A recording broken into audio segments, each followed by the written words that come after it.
High schoolers always have a problem with bugs.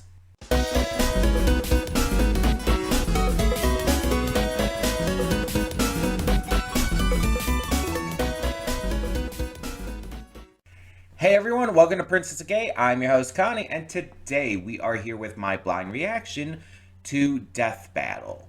Deku versus Spider-Man. And this is the first of our YouTube reactions to be on Wednesday. So for those who don't know, who didn't see the update earlier in the week, we are moving our YouTube reactions over to Wednesday instead of Monday, just because Monday's usually pretty crowded as it is. And so Wednesday only having one other thing normally, it just makes more sense to have this be done now. You know what I mean? Rather than have to worry about overcrowding Monday, the start of the week, getting back into things and just like pushing forward that hard. It makes more sense to have to balance it out a little bit. So yeah. This is also our first Death Battle reward reaction. 2 weeks ago, we did the Death Battle reaction to Ruby versus Maka. That was a personal choice of mine because of my absolute love of Ruby, and because we have a few Death Battle reaction rewards that I wanted to kind of like lead us into with that.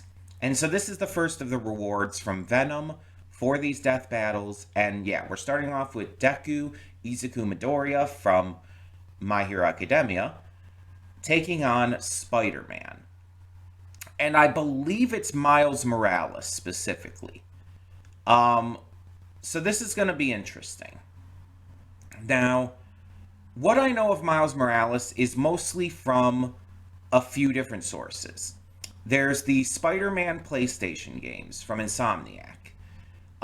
He is a main character of the second game after being a supporting character of the first. And you get to see his powers, you get to utilize his powers, especially in the second game. And he even has his own spin-off game that is set between the first and second. So, I also know of him obviously from the Spider-Verse films. And both of these you get to see like his basic skill set in. Miles uses Venom powers, and not to be confused with the character of Venom. I don't know why they named it this. The Venom powers that Miles has is basically bioelectricity.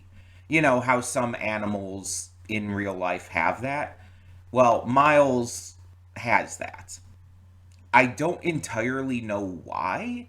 Like, is that are there spiders that have bioelectricity? I don't know. But Miles has that. He also has the ability to turn invisible, which is pretty neat. But otherwise, his powers are pretty much the same as Peter's. Though, again, this is just going off of the Spider-Verse films and the games, so I don't know if in the comics he has anything like notably more than that. Now, Deku has all for one. Or one for all. One for all. All for one's the bad guy. They're so similar, it's easy to get them confused. Deku has one for all, which is basically strength. It's basically immense strength, durability, all that kind of jazz. And he has the power to utilize this in different ways, which we see through his shoot style and various other forms. Now, Deku is also very studied. It's a big part of his character. So, the idea that he could be studied on Spider-Man could, conceivably exist. And you could conceivably use that as a positive for him in a death battle. That he would be able to know Spider-Man's moves and style and everything. But honestly, I don't see Deku winning here. Like, as strong as Deku is, as smart as he is, as prepared as he can be, like, Spider Man's powers in general, I think just outclass him. And mind you, I've only seen, like, I want to say the first 4 seasons of the show, or maybe the first 3. Maybe it was season 4 where I think it was season 4 where I dropped off. Um, and I know, yeah, because I think season 5 is the final season, and that's what's currently going. I think that's what it is. But I dropped off from the series for a number of reasons. And so there's stuff like feats after that that I might not know about, but I really doubt he gets that much better. And I'm just very curious to see what they do.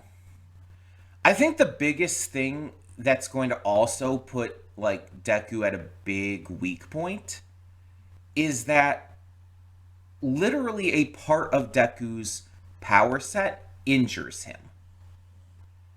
Like, if Deku goes all out, if he uses his full power, it causes him grievous injuries.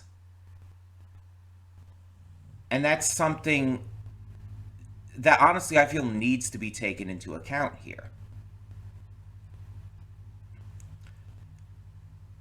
I think on the surface level, you could maybe say that him going 100% could be like physically stronger than what like Spider-Man could do.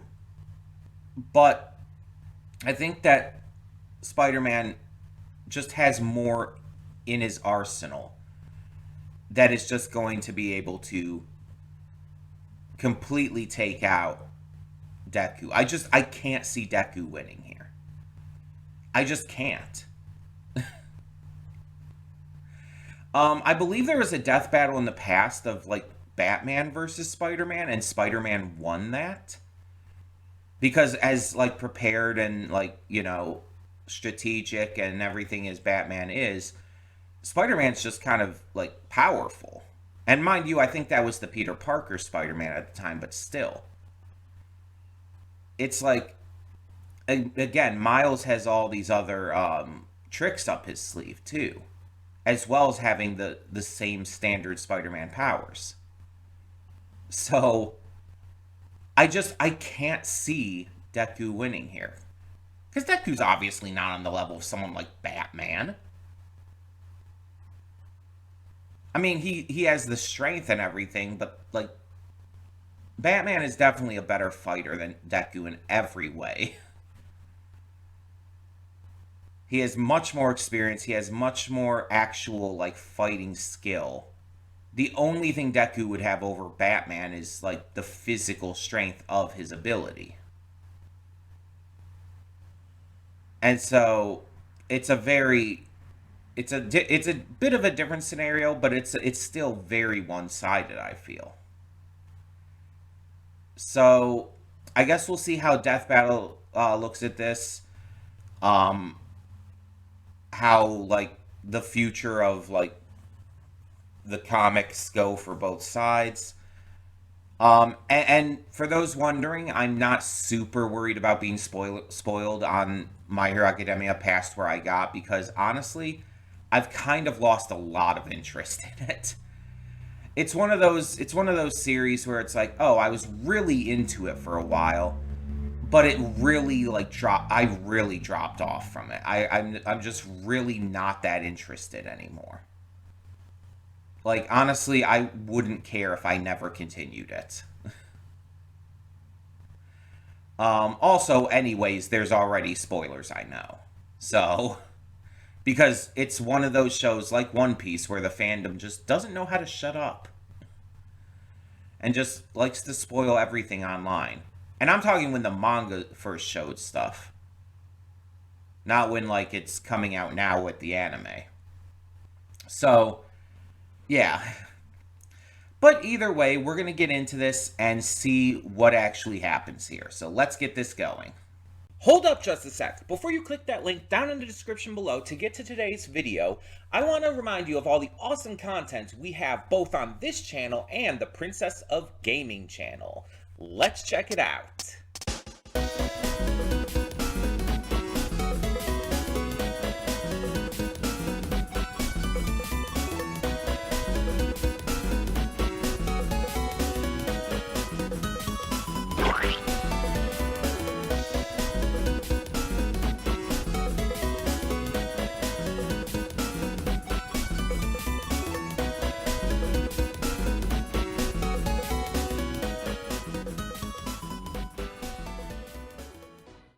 And we are back, and we'll begin with spoilers in 3, 2, 1, now. So, I was wrong about who would win, but as fairness as well, the end of the animated battle part was really weird. Because it made it look like the explosion that happened was like this venom explosion that Miles caused, and Deku at the end standing up and doing the fist in the air thing was reminiscent of All Might doing so when he had to retire. And so that implied to me that Deku lost, that Deku was has to retire from hero work. That was his last stand. And that giant venom explosion that Miles caused was the deciding factor. That was a really confusingly handled conclusion to that. And it just didn't make it clear. So them having to explain things, I mean, they always explain things at the end, but them having to, actually mention that Deku won just, really threw me off, because, I just didn't, that's not what I got from that. Now, I was wrong on who the winner would be. Let's talk about that. Even after the analysis, said that Spider-Man would probably still win, and I was wrong. Deku won. And it seems like the big things that came in clutch were the aspects of the former users of One for All that I didn't really know about. I feel like if it weren't for those, he would have lost. If it weren't for those aspects, those vestige powers that he was able to use through One for All, if it wasn't for those, I feel Deku would have lost. The only one I think I knew about was Black Whip, because that was in Season 3. I knew about Black Whip, but I didn't know about any of the others. It seems like the Danger Sense one wasn't really that useful, but the rest of them were. And especially with one of them being able to basically allow him to use full power, or at least a imitation of full power. Which, I mean, at that point, it's not really an imitation, even though it's called faux 100% or something like that. It's if it's using the same amount of power, it's 100%. It's not a fake version of it. But it's that kind of stuff that's definitely the clincher, I feel there. That's what gave Deku the win in terms of power, especially. I just feel like... I feel like without that, Miles would have, had this. But yeah, it seems like that's what it really came down to above everything. Because let me go back to this real quick. I'm gonna mute it, obviously, so no audio comes through here on the redirect. But I'm trying to find the listing of the different categories.